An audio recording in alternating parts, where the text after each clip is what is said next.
What's up, guys? Caleb Giddings here. And today we're going to talk about something that's very important.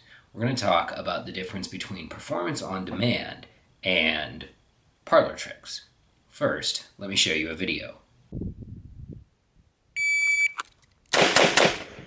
Woo! 162. That video is a parlor trick.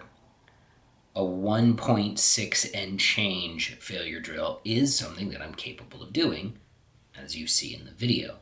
But what you don't see is you don't see how many times it took me to get that. You don't see any edits that I've done. You don't see anything like that. And that's why it's important to understand that what you see on YouTube isn't necessarily real. And it's not that it's not real. It doesn't mean that those people didn't do that. And I'm not trying to start a firestorm by accusing people of faking videos or anything like that. That's a different video for a different time.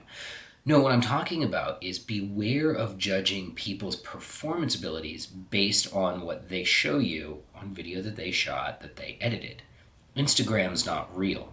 I can put together a video that makes it look like I have a 1 second draw, but do I have a 1 second draw on command? Well, you don't know that. And you don't know it because you're watching a video. You're watching something that's edited. It's the difference between a parlor trick and performance on demand. And I will fully admit that a 1.6 whatever that was is a bit of a parlor trick. Can I go out and do it? Sure. Will it take me a few tries? Was that take 4 or 5? Yeah, it was. And that's important to remember.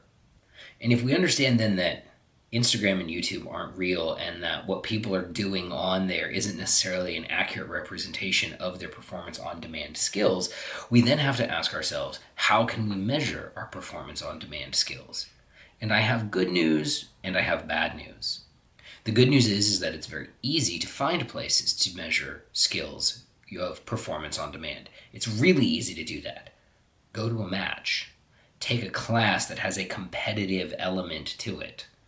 The bad news is that's the only way to do it, short of getting into gunfights. And if you want to do that and you're reasonably fit, I'm sure you can go get a job with special operations or your local law enforcement SWAT team. But we use those environments because those are competitive, non-consensual environments. And when we say competitive, we mean that there is something on the line. You are trying to achieve a specific goal, and your performance has a metric by which you are measured. Non-consensual means that the other people that you're competing against get a vote. Whether that vote is their performance, or if in the case of something like an ECQC, their vote is fighting back and shooting you in the taint with a Sims gun, they get a vote. And obviously a real world gunfight is a competitive, non-consensual environment because the other party that you're shooting at certainly doesn't consent to being shot, and they are competing to try to shoot you more faster and more better than you're shooting them. So, competitive, non-consensual environments. And I borrowed that term from ECQC, from Craig Douglas's excellent coursework, because it is the perfect way to describe the only environment where you can adequately assess your ability to perform any skill on demand. It doesn't matter. Well, it does matter.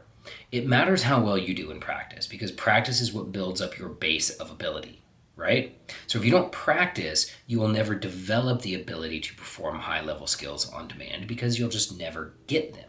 However, you can't expect your best run in practice or your best run on YouTube or your best run on Instagram to be an accurate reflection of your ability to perform skills on demand.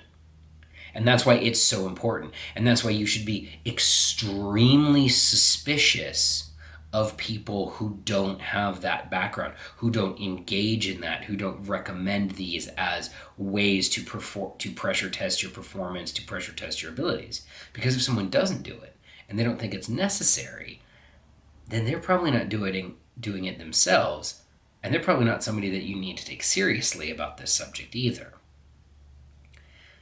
Ultimately, again, you can't believe YouTube, and you certainly can't believe Instagram, although they're kind of the same. I guess you can't believe TikTok either, although actually, you definitely can't believe TikTok. The gun stuff I've seen on TikTok is terrible, straight down to the bottom. It's all bad. But what you can believe is practice score. What you can believe are people's results in classes. If someone goes to a class and they're shooting for a challenge coin in that class in front of 15 other people, that is a competitive non-consensual environment. A USPSA match, a steel challenge match, an IDPA match, all of those things are those competitive non-consensual environments where your performance is going to be judged by an established metric and compared to the performance of other people.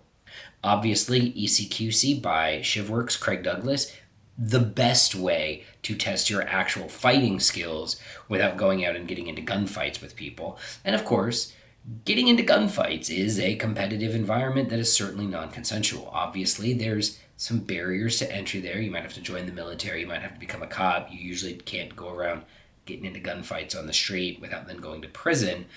But all of those are really good barometers to test your skills. And what can happen is you can find somebody who has maybe one of those, like competition shooting or a military or law enforcement background, and they don't understand why the other stuff might be important. This is most common with law enforcement and military people who, for some reason, don't think that they still need to keep pressure testing that ability once they're no longer part of that community. For resources on that, my friend Matt Little, Graybeard Actual, who was a Green Beret, Chicago SWAT cop, and is a masterclass USPSA shooter, he doesn't think competition is bad. He thinks it's a great way to pressure test your skills. We call that a clue. Regardless, this very short video, the point of this short video isn't to tell you that you can't trust the internet, which you can't. You definitely can't trust what people post on YouTube and Instagram and Facebook and all of these other things. But it's to tell you that if you really want to measure your skills, again, in a way that doesn't involve getting shot at, you need to go shoot competitions, and you need to take training classes that have a competitive element to them. Otherwise, it's just ballistic masturbation. I'm Caleb Giddings. Thanks for watching.